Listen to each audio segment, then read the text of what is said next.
Thank you, Mr. Chairman. I think I'll follow the earlier speaker. While sitting, I'll give my presentation because I feel more comfortable while sitting rather than standing. Now, one of the advantages of being the last speaker is that you can economize time and you can leave out some of the things which have already been mentioned in terms of the India-ASEAN cooperation that was supposed to be the theme of this particular session. Now, I was asked to actually concentrate more on knowledge economy, knowledge society, and also mutual recognition of university degrees and few other things. But I noticed that my Filipino friend had already touched on that knowledge economy as well as the knowledge society. And I also heard that Ambassador Anil Wadhwa, while giving his inaugural statement, he had also mentioned some of the cooperation that India and ASEAN have been undertaking in terms of helping these ASEAN countries for capacity building activities.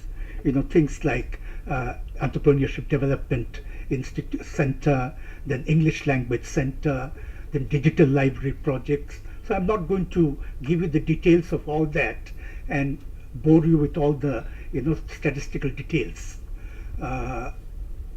India has been, in terms of its list in the website, both in the ASEAN website as well as the Indian website, the list is of course quite impressive.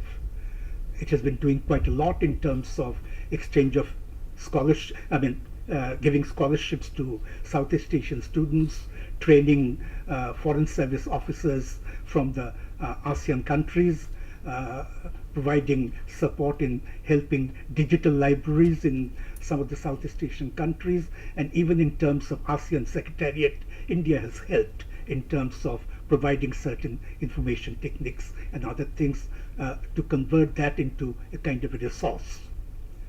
Now, having said all that,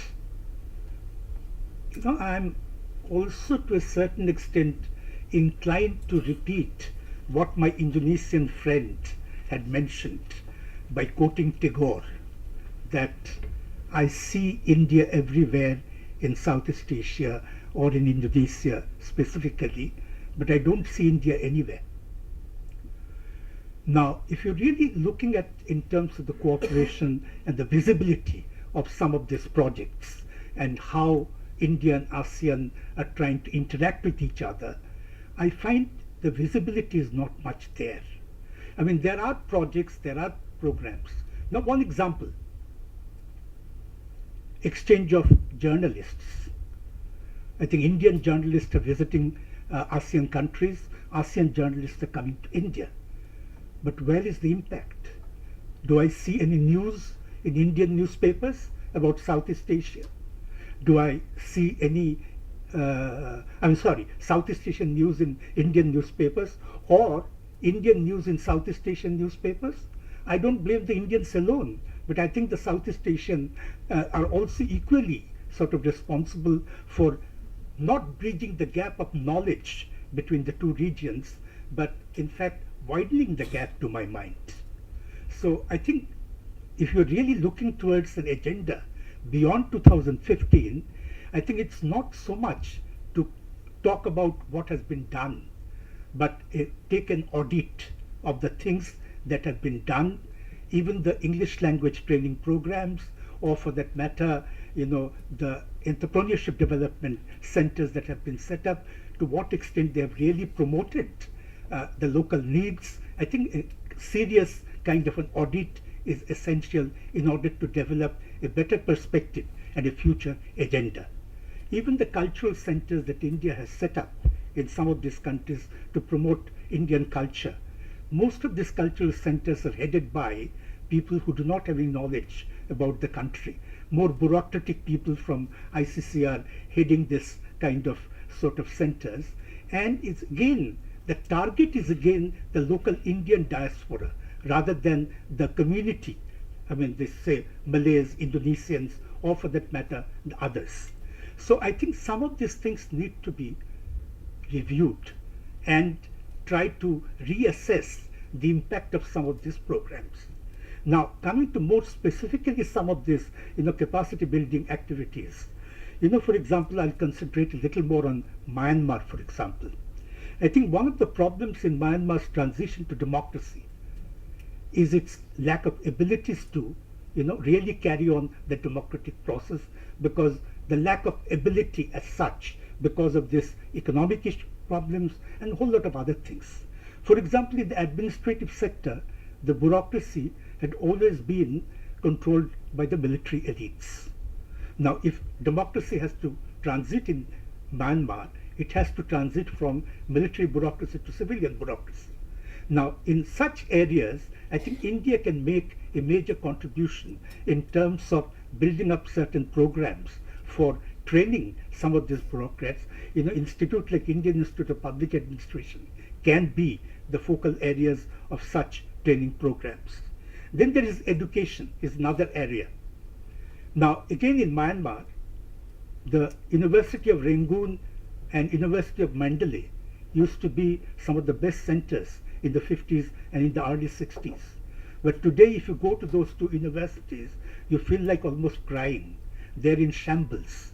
And you see, the education sector is quite in a bad shape in Myanmar. University of Pennsylvania has in fact evolved a program and has been already operating at the University of Rangoon at the moment, an entire program on engineering subject. Now, during Manmohan Singh's visit to Myanmar, there was a memorandum of understanding between, I think, University of Calcutta and one of the universities in Myanmar. Now, nothing has been done so far to really put it into implementation, some of these things.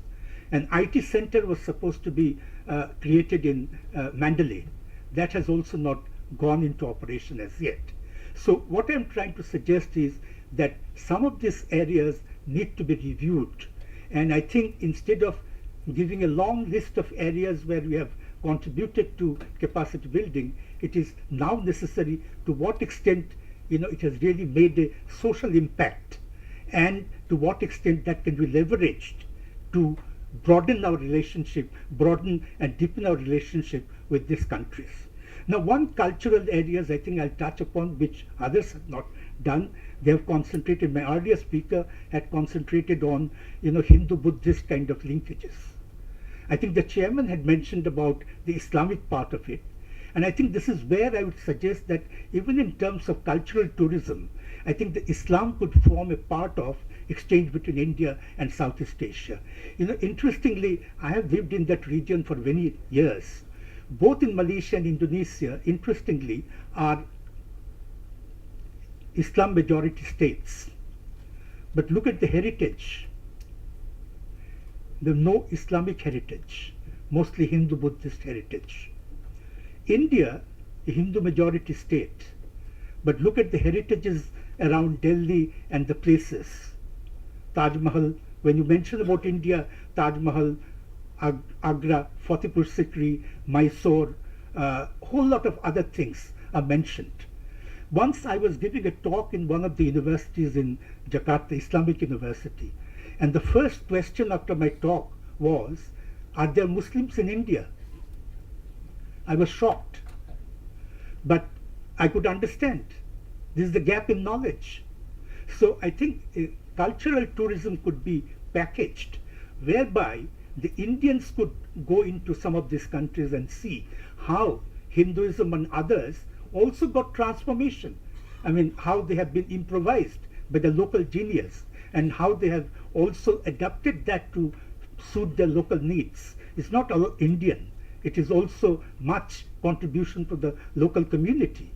Similarly, I think the Muslims from Malaysia, Indonesia, and some other countries in the region could come to India and see the different layers of Islam, and also how that has been adapted into a regular day-to-day life experience. So that could also be a sharing of experience and letting each other know about their local internal compulsions, their internal developments, and how that can impinge on their foreign policy formulation. So I would say that instead of talking about what has been done, lot has been done. Is undoubtedly, I think India has contributed quite a lot in terms of the capacity building, particularly in CL MB countries.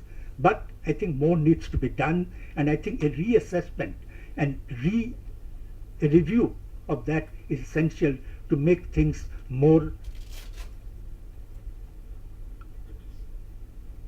effective in terms of its social impact. Thank you. Thank you.